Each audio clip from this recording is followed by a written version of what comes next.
এটা ছিল ক্লাসের সব থেকে দুষ্ট একটা ছেলে, যে পড়াশোনা বাদ দিয়ে সবসময় দুষ্টুমি করত।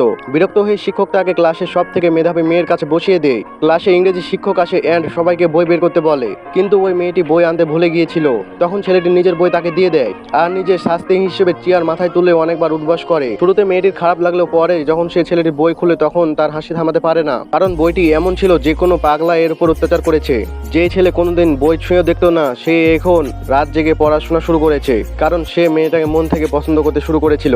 একদিন সে ইংরেজিতে ভালোবাসার চিঠি মেয়েটিকে লিখে দেয়, কিন্তু চিঠিতে এত ভুল ছিল যে মেয়েটি বলে আমার পড়ুয়া ছেলে পছন্দ।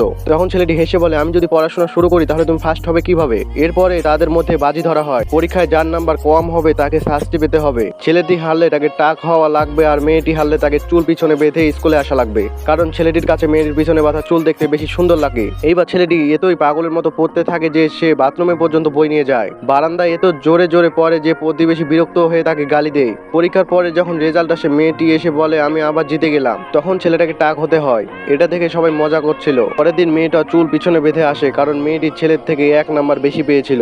অবশেষে ছেলেটা মেয়েটাকে ইমপ্রেস করে।